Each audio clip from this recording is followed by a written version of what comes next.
Last September or August, not quite sure which, I proclaimed to everyone who would listen that I would be mountain biking in Moab this spring break, either by myself or with whoever would come with me. Turns out all my friends are boring adults who don't have time for fun, so I drove there by myself. I wasn't exactly sure when I left whether I would go to Moab or St. George, but I did choose Moab, and overall, I would say that I'm pleased with my decision. So this is solo spring break road trip, day 1. So I'm sitting in the parking lot of my apartment, and I'm about to take off. So we're in Vancouver, and it is misting outside and gray, which is why I'm going south. Decided to go through Salt Lake City. Right now, the goal is to go south where it's sunnier and warmer. As you can see that it's not here because we've been socked in. So it's April 1st, 2017. I am now almost to Hood River, and the rain has finally stopped. It's still gloomy and overcast, but at least the rain has stopped. So I'm just pulling out of Hood River, Oregon. I stopped for about 2 minutes to get a couple bottles of water and a blue bubblegum Jones soda, because I'm on a road trip, so I get to drink soda on a road trip. Anyway, so this is pulling out of the old rest stop in Hood River. Old standby, been here many times, and I'm back on the road. After it stopped raining right before Hood River, it was mostly just light overcast all the way to the Blue Mountains outside Pendleton, where it kind of started raining again. Then it stopped. Then it started raining again when I got near Idaho. So it felt like the weather was teasing me, letting me decide whether it was really going to rain on me in Moab or not.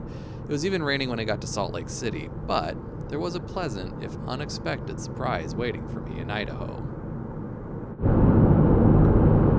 So I just crossed into Idaho, and I see that since Oregon has raised its speed limit to 70 throughout the state, Idaho had to one-up Oregon, and it's 80 miles an hour on the interstate. That's pretty fast, but it's kind of cool. Hard to, who are they pulling over in this state? Everybody's going 80. Okay. And I'm in Idaho.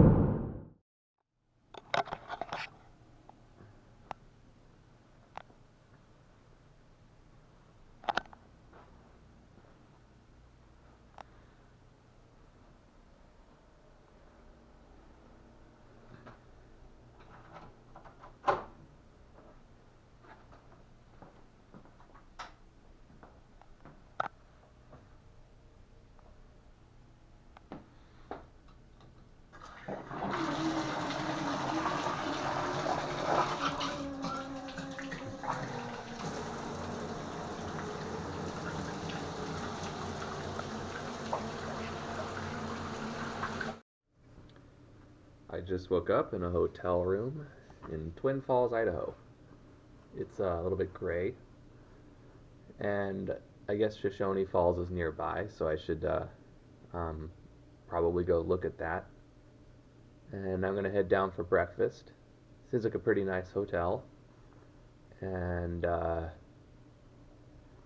going to be going and seeing an old friend from high school, and then going and visiting my cousins.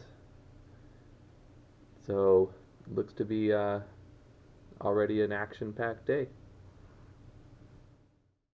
So I drove to Pocatello and visited Justin Call, who, like I mentioned, is an old friend from high school, and was at his house for about 2 hours. Turns out he's getting paid to write books, like real books that real people will publish and real people will actually read. So he's an author with, an advance and everything. Seems to be doing pretty darn good. His kids are adorable, and so is his dog. So from Justin's house, I headed for Salt Lake City to go see my cousins. Okay, so I'm in Provo now. Just driving toward my cousin Rachel's house, who has graciously offered to have me spend the night there. As you can see, Salt Lake City is... Well, I guess this isn't Salt Lake City, this is Provo, which is south of Salt Lake City, but it all seems like the same thing. Anyway, it's mountainous, and there's still snow on those mountains. But, yeah, here we are. So I guess in just a couple minutes, I'm going to turn and arrive at their house. And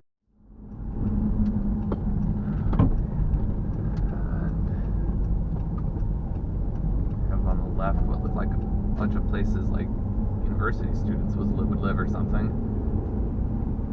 I don't know what that is. They live on Cinnamon Ridge Lane, which I think is a cool name for a street. Cinnamon Ridge. Makes me want cinnamon. Or something. Cinnamon rolls? It's a cute name. Let's see, we're looking for 1046. So we have 1008. 1034. It's probably going to be the one with a bunch of cars at it. Where's the house numbers on this? 1046. There it is. Okay. Found it.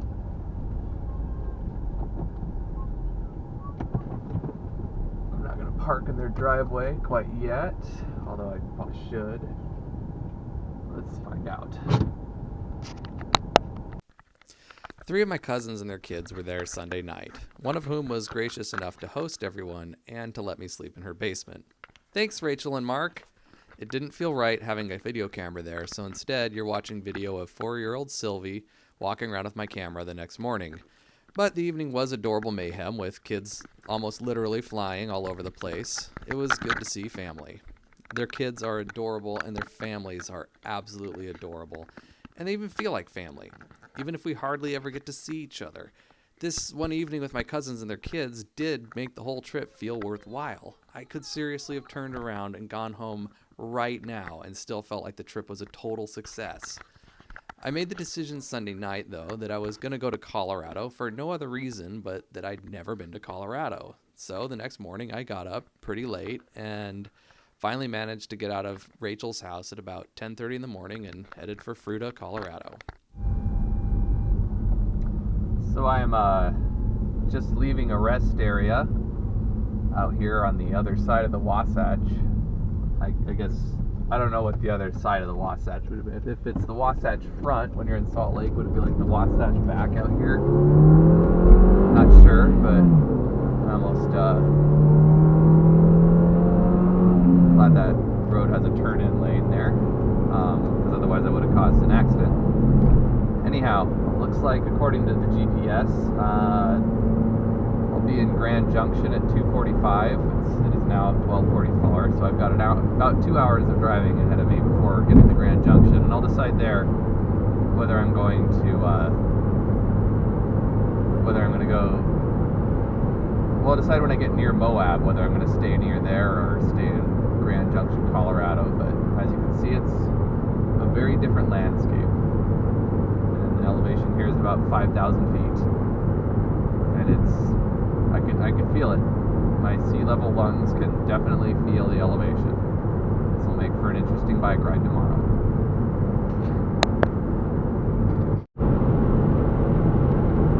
Okay, so I know I'm getting really, really close to entering the state of Colorado for the first time in my life.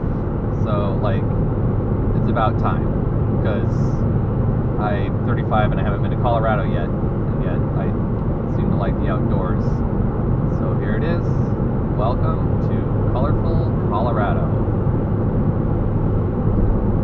There we go. I've now entered Colorado for the first time in my life, and it's really not any more colorful than Utah, but that's usually how it goes.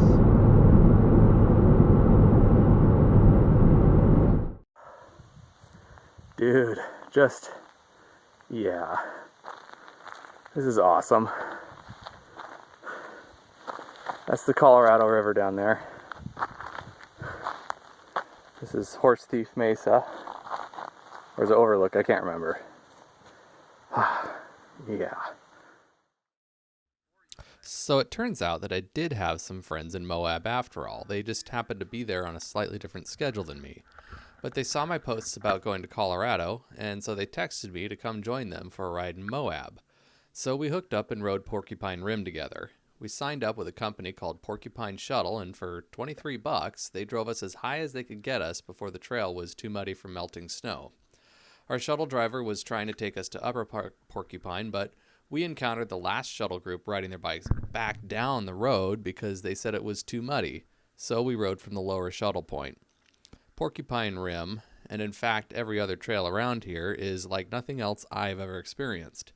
The dominant trail surface here is referred to as slick rock, although that is something of a misnomer. Maybe it's slick when it's wet, but I didn't come here to ride it wet. And when it's dry, which is the way I rode it, it's got unreal amounts of traction. I was doing things that I would never attempt on basalt. Your bike tires just stick to this stuff like a gecko. It's like God himself came along, knowing all events past and future, and decided he decided he was going to design this surface just so that mountain bikers and four-wheelers could come here just to have fun. All told, Google Earth says I did about 1,000 feet of climbing with a respectable 4,300 feet of descending. This is no easy coast down to the bottom either. It's an exhausting descent, dropping one sandstone ledge after another, picking lines through mazes of rock and juniper. This place beats up your bike, and it beats up your body too. It beats up your bike so bad that one of the people I was riding with, he ended up with a broken pivot bolt. He discovered the next morning, and he had to ride a rental bike for the rest of the trip. I never bottomed out my rear shock, and I bottomed it out 5 times on this descent. But even with all that punishment, this trail has a saving grace, a little gift that you don't get from trails in the Pacific Northwest where I'm from. The rocks stay in place. There just aren't a lot of loose rocks, and even those that aren't connected to the sandstone surface, they wedge themselves in place and stay there. That makes a big difference. And if you've ever descended a mile of loose baby heads, you know what I'm talking about. A little traction and a little predictability goes a long way. Porcupine is the featured ride in the Moab area. It is the trail that you must at all costs ride if you come to Moab, so it gets a lot of riders. And it's also gotten a lot of use over the decades, and not just from mountain bikes. So while it's mostly single track, there are sections that feel decisively double track. My 160mm trail bike felt like the perfect weapon for this ride. It got me through the pedally sections, but also had just enough travel to soak up the drops in the chunder. There were some flat sections that were awful. It's that kind of flat and rocky where you can't get any momentum to roll over the rocks and undulations, but the surface is too rough to avoid pedal strikes without using your upper body to huck the bike over everything. It's exhausting work. But this place is beautiful. It's jaw-dropping. This is why I mountain bike. It's looking out over views like this, and knowing that my bike is the incentive that brings me to these places. It's going back and looking at shaky video and cell phone camera shots and remembering that I was there with my bike. I mean, I suppose it's possible that I might have come out to see this with hiking boots on and without a bike, but I know that in reality it's not likely. I just wouldn't hike out this far. This is unbelievable. 3 of my favorite things: desert, my bike, and mountains. After the ride, I decided to stay in Moab for the night instead of going back to Fruita. In the morning, I would change my plans yet again.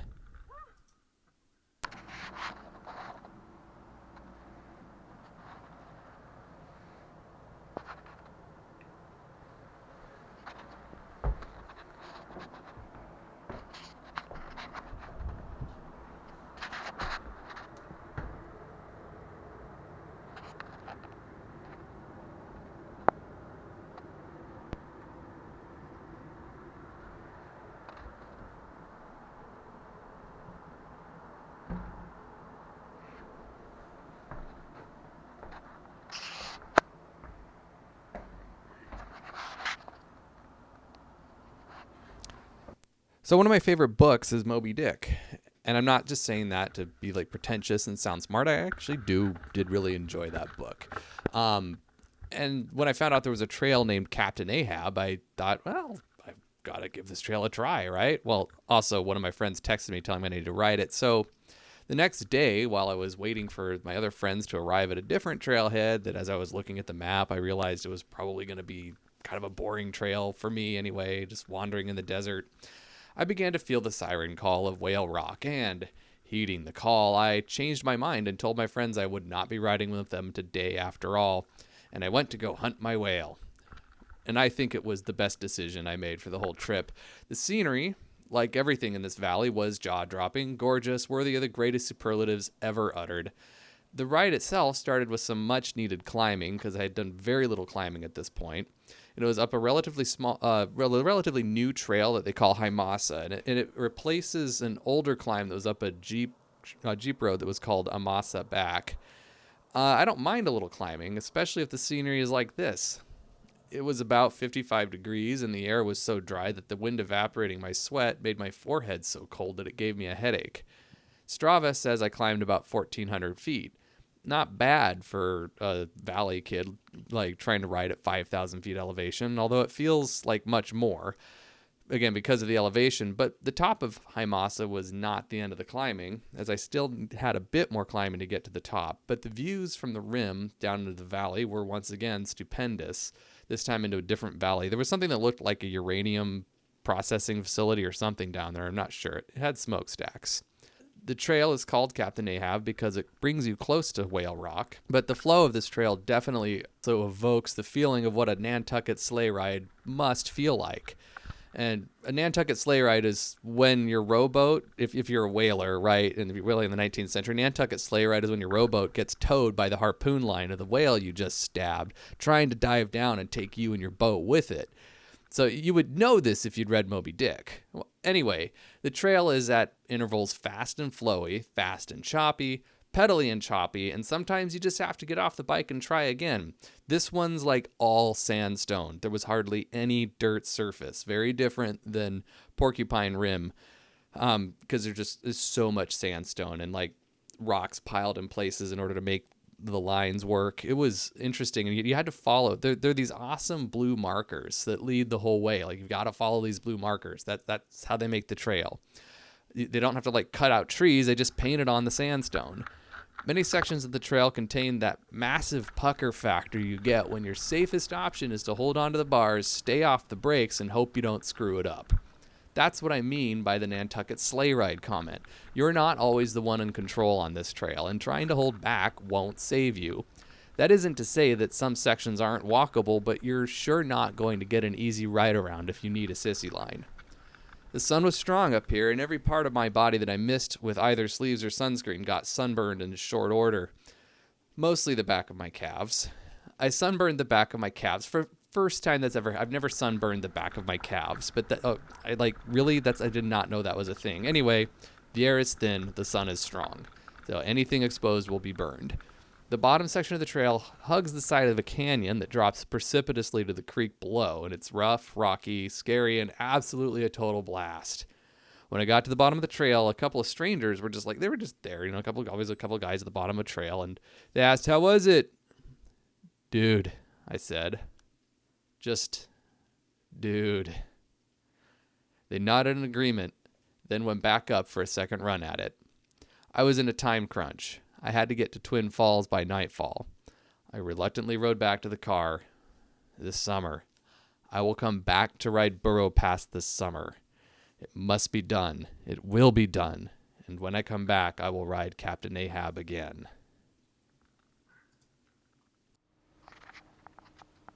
And now we're done. And I get to clean up or unpack. I think I'll do that tomorrow.